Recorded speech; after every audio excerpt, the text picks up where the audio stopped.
à tous et bienvenue dans cette nouvelle édition des Sports et Débats version télévisée.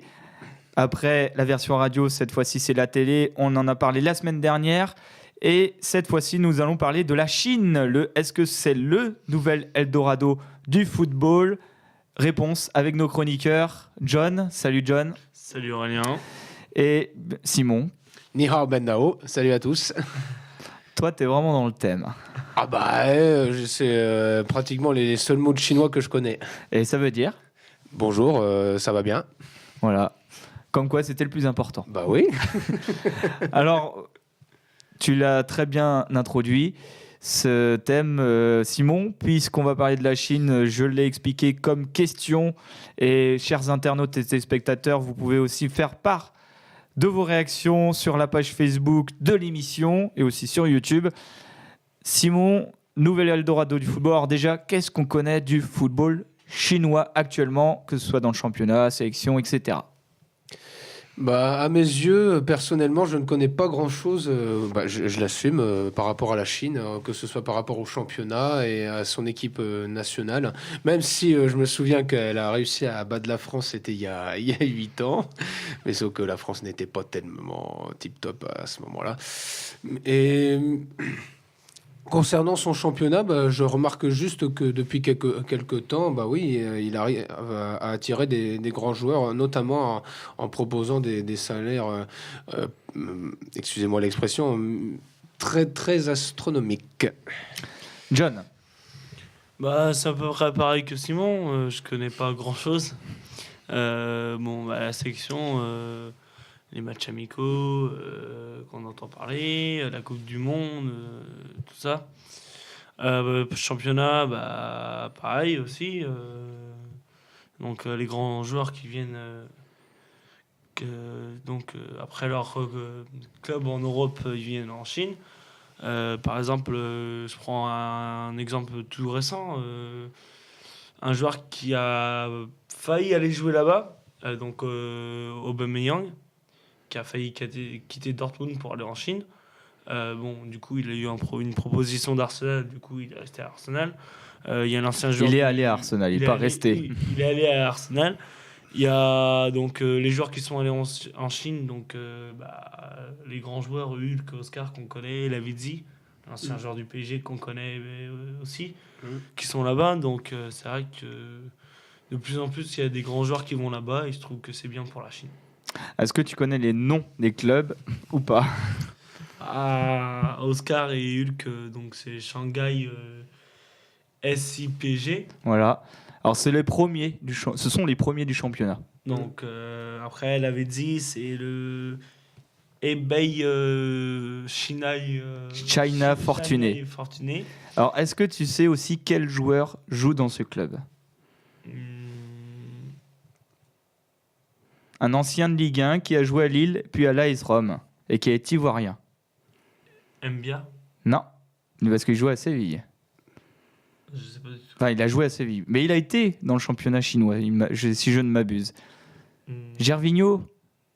Ah oui. Gervinho joue avec Lavezzi encore dans ce club des Bay China Fortuné. D'accord. Gervinho avec un grand talent qui encore nous a éclaboussé de ses dribbles lors de la dernière Coupe du Monde. Mon cher Simon, au Brésil. Gervinho.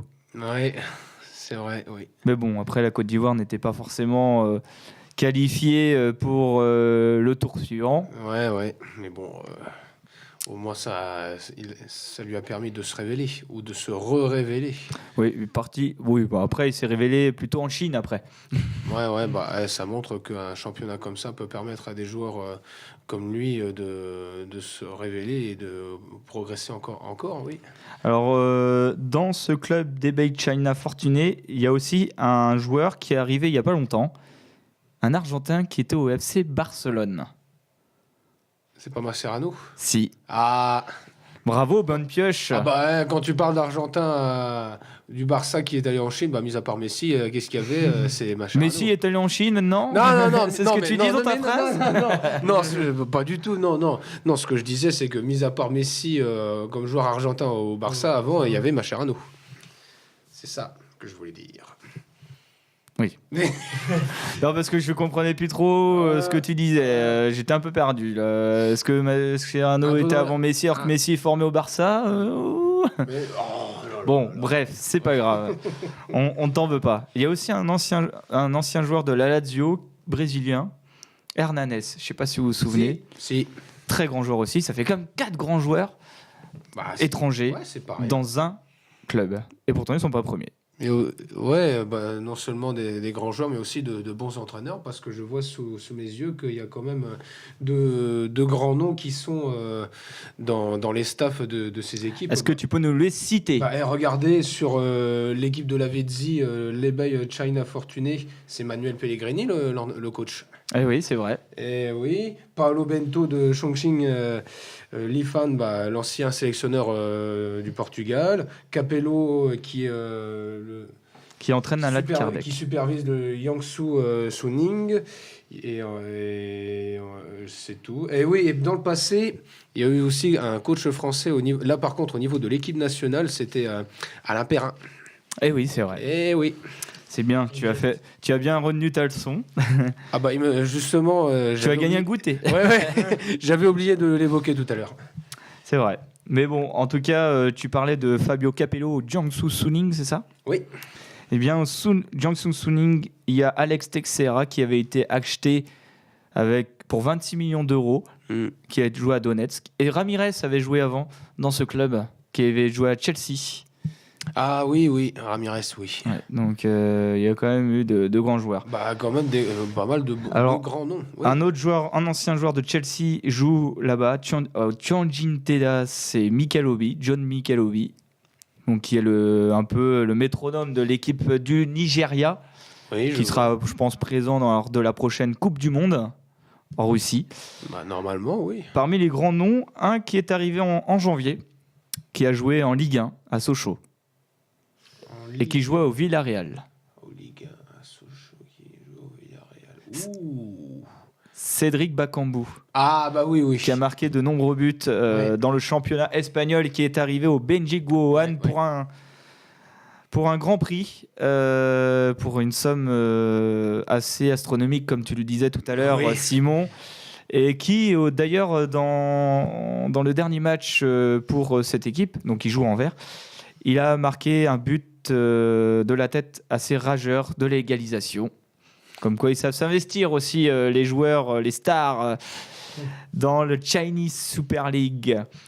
Et il y a aussi d'autres exemples comme au Tianjin Quanjin. C'est pas facile à prononcer, avec Witzel ou Witzel, comment on dit? Witzel, si on veut vraiment la véritable prononciation belge. L'un des meneurs de l'équipe nationale belge. Oui. On a Anthony Modeste aussi et Alexandre Pato. Donc 2 grands attaquants qui ont aussi marqué de nombreux buts en Europe. Ah oui, Pato, oui, il était à Chelsea, lui. Non, il a été au Milan AC. Ah pardon, autant pour moi. Et il est retourné au Brésil et maintenant il est en Chine. D'accord. Il y a aussi, par exemple, dans la même équipe que Bakambu, Renato Augusto, qui a fait les beaux jours du Leverkusen, qui a pris 6-2 en Coupe d'Allemagne contre le Bayern la semaine dernière. Il y a eu aussi 2 arrivées au Dalian Yifang, tu l'as aussi évoqué, un promu. Qui joue en bleu clair, oui, un promu.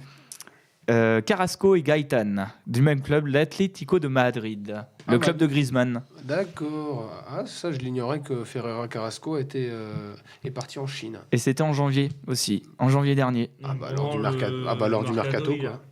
Voilà, durant le mercato d'hiver. Oui. Mais bon, ils sont pas très forts, ils sont derniers. Carrasco, il a du mal à faire le jeu à Louis tout seul. Est-ce qu'il aurait peut-être dû rester c'est la grande question. Oui, de toute façon, c'est une question qu'on se pose à chaque fois qu'il y a un joueur qui part pour un autre championnat, pour un autre club. C'est vrai que...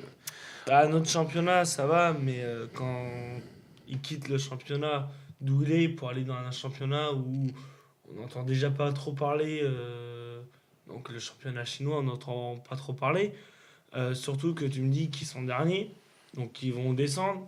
Donc on va encore moins en parler. Donc est-ce que c'est une bonne idée? Je pense pas. Et sinon, parmi les joueurs, on pourrait aussi citer le club de Luneng avec l'attaque de feu de Graziano Pelé et Papis Cissé.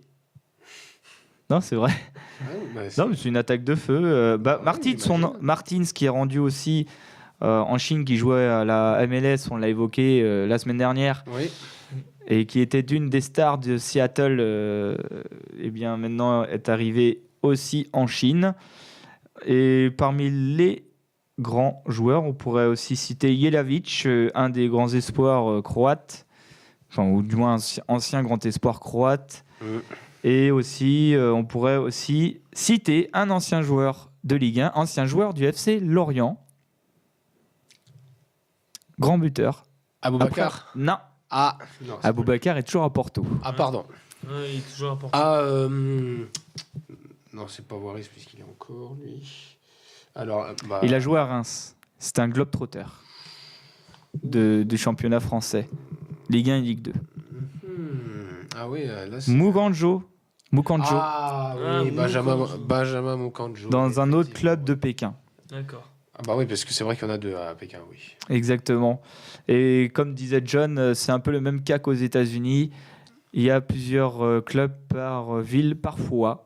Oui. Bah, c'est pas qu'aux Mais États-Unis. moins qu'aux États-Unis. Bah, ouais, pas qu'aux États-Unis. Pékin a plusieurs clubs. Il y a le Guan, il y a le Rennais, c'est pareil à Shanghai, aussi à Guangzhou. Oui, c'est vrai. Oui. Guangzhou. Ah oui, le RF et le Evergrande. Evergrande, on va en parler tout à l'heure. Ah, ok. Puisqu'on parlera de son école. Alors, John, tu nous disais que ce championnat a un bas niveau. C'est vrai qu'on n'entend pas parler beaucoup. Est-ce que vous avez déjà vu jouer Personnellement, non, vu qu'il n'y a aucun match retransmis à la télévision, donc non.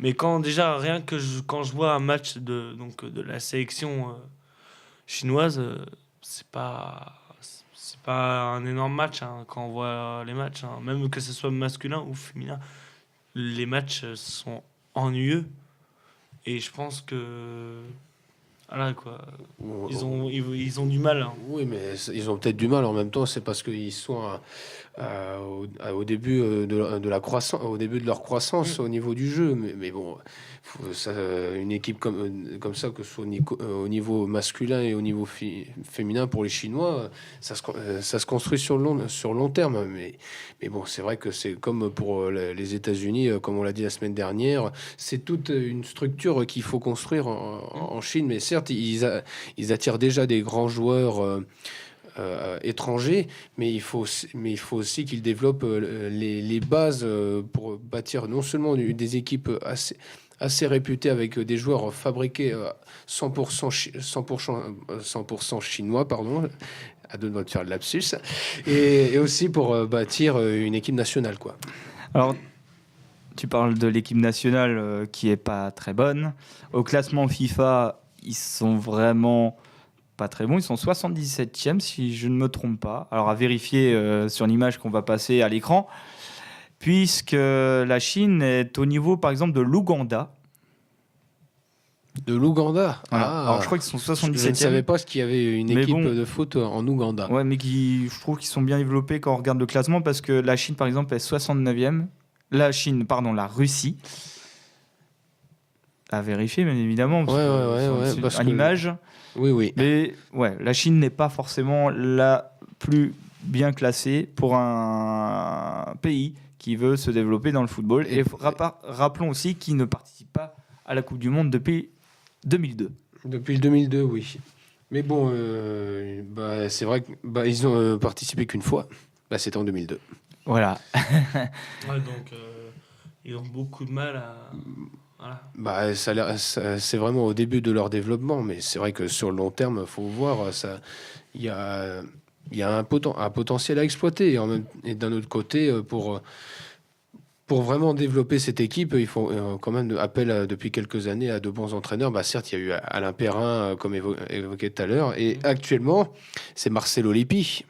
Où l'équipe nationale. Ah oui, Marcelo Lippi. Eh oui, celui qui a amené en 2006 l'Italie sur le toit du monde. Oui, avec le oui. coup de boule de Zidane. Oui, bon, rappelons-nous. là n'est pas le souci, mais, N'évoquons mais pas au les moins, meilleurs- ça les bons montre. bons Oui, mais d'un souvenirs. autre côté, le choix de cet entraîneur, ça montre vraiment les ambitions de la fédération chinoise. Après, Oui. quand je disais tout à l'heure que la Chine ont du mal, tout ça, je pense que aussi en faisant du coup venir des grands joueurs, on va plus entendre parler. Et du coup, maintenant, il y a des genres de partenariats qui se font avec des clubs de Ligue 1. Par exemple, l'Olympique Lyonnais. Voilà, Donc, alors tu nous en as aussi, parlé. Nice.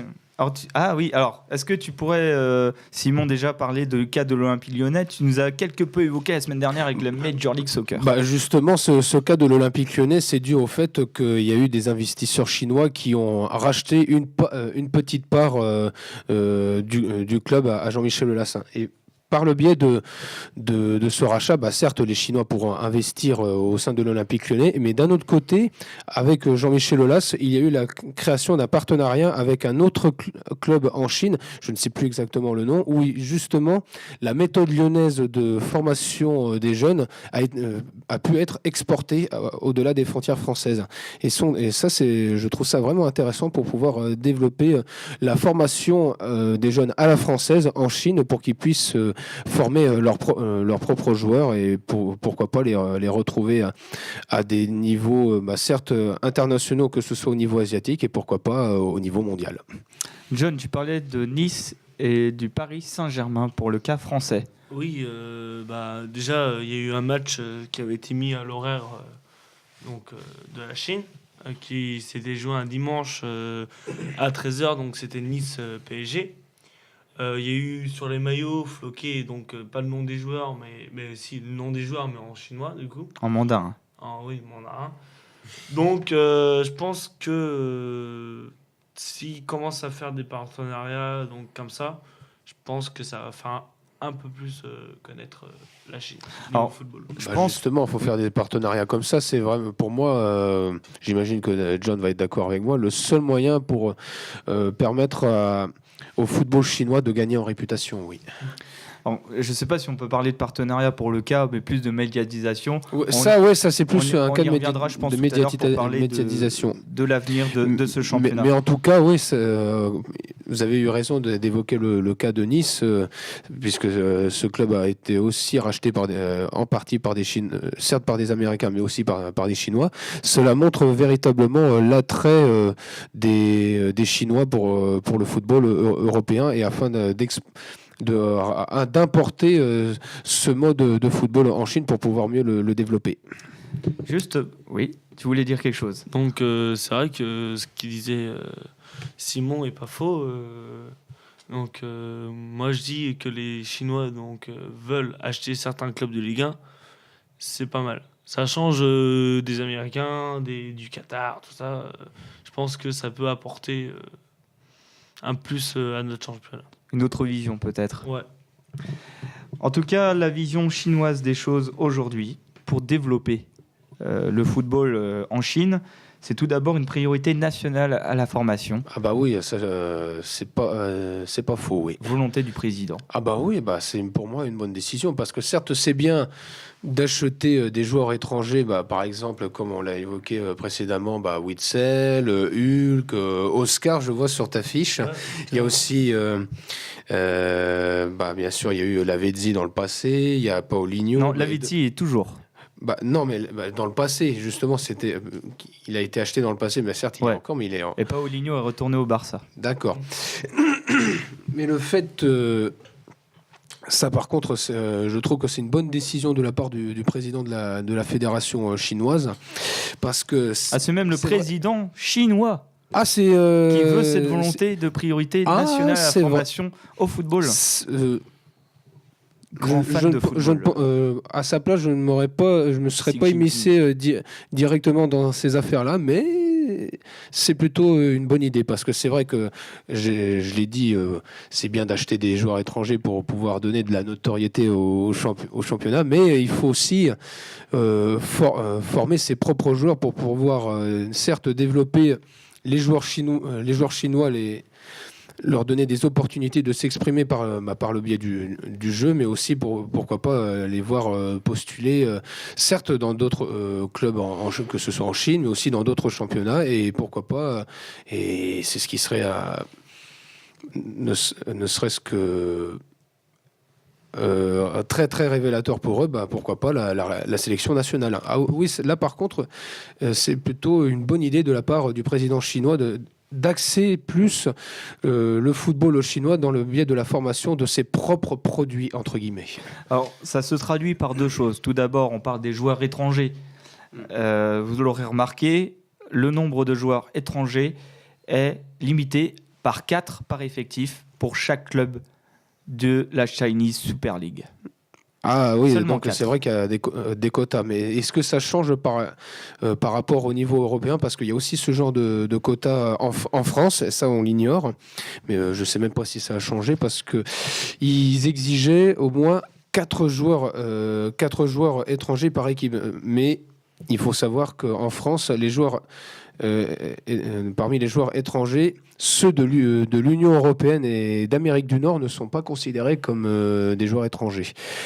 Mais c'est vrai que ce quota peut être un peu protectionniste, entre guillemets, pour permettre bien sûr la formation des jeunes prodiges chinois, mais d'un autre côté pour permettre l'attractivité du championnat pour d'autres joueurs de classe mondiale, pourquoi pas. Là par contre c'est un petit peu un blocage, mais bon, l'idée en soi est à la fois bonne mais mauvaise. Mais bon, l'avenir nous le dira. Mais déjà que c'est vrai que dans un premier temps, certes, il faut l'attractivité, mais il faut d'abord axer les efforts sur la formation des jeunes prodiges chinois, effectivement. Alors, mis à part ça, on parlait des joueurs étrangers.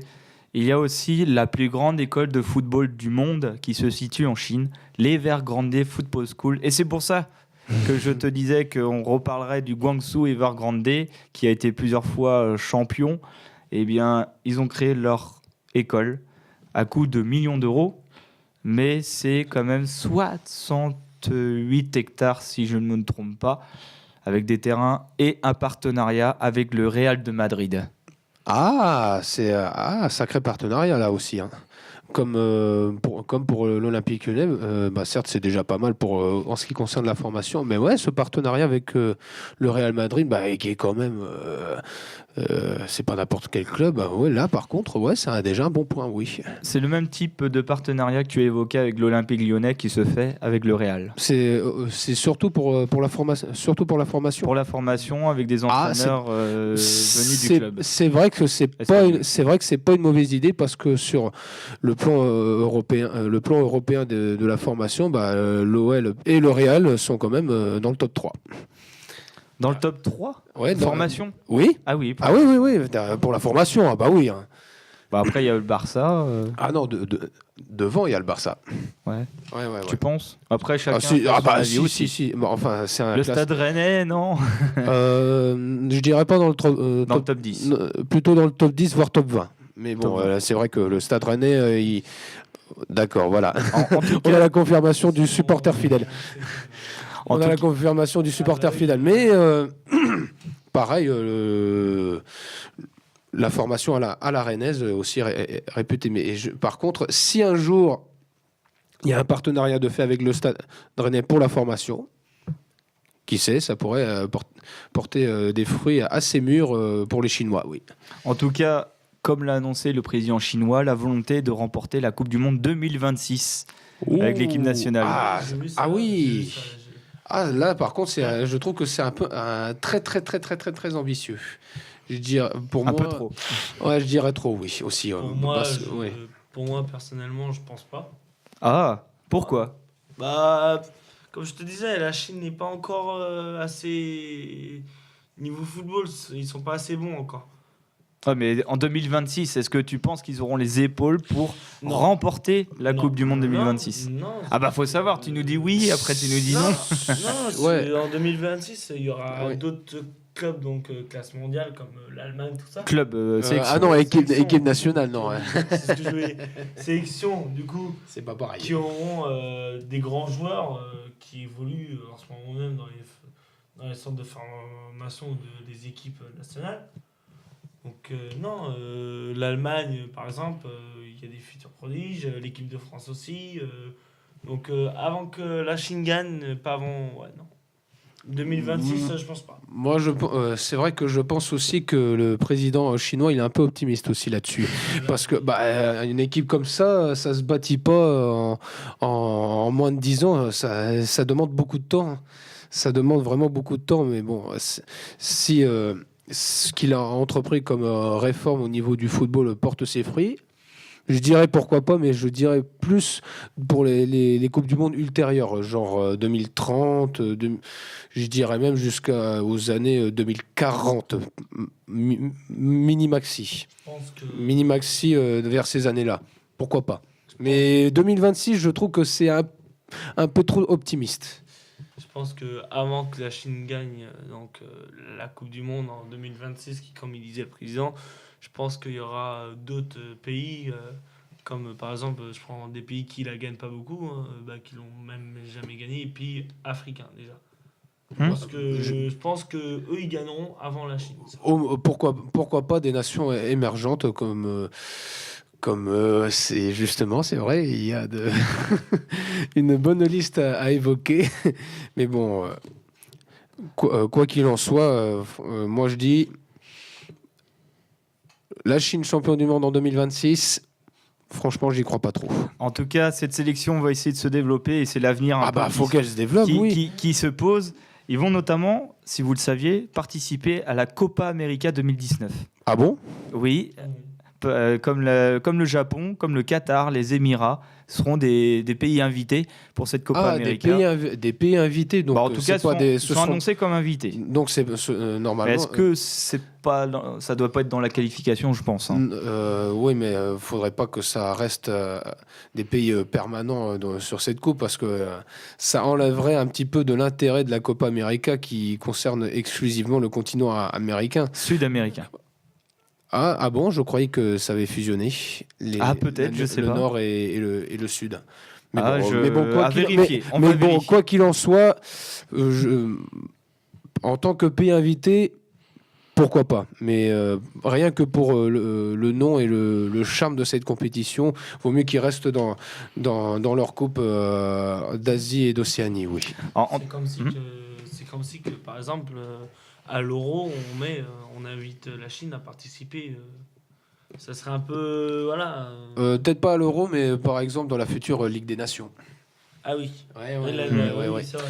Et petit aparté, malheureusement, ce truc-là, ça se développe plus dans le rugby. Mais bon, je vais pas m'éterniser là-dessus. En tout cas, est-ce que le championnat chinois, lui, sera de plus en plus attractif à votre avis ? À force d'attirer des joueurs de classe mondiale et aussi avec cette réforme que tu as évoquée par le président chinois. Sachant qu'aussi sur le terrain, il faut, quand vous mettez 2 joueurs étrangers par exemple, il faut moins de 23 ans aussi sur le terrain. Ah ouais, c'est encore une restriction. Ah, c'est vrai que ça peut être encore un bouclier limitant le développement du championnat. Mais bon, avec ce que j'ai dit, mais en particulier sur la réforme de Xi Jinping sur la formation de prodiges chinois, ça peut avoir un bon avenir. En tout cas, pour finir aussi, la question qui se pose, parce que vous parlez d'investisseurs, on parle de la plus grosse école du football du monde, plus grande école de football du monde. Bon, t'inquiète, on a compris. Oui, mais les téléspectateurs vont pas forcément comprendre quand je fais une mauvaise phrase. Sans blague.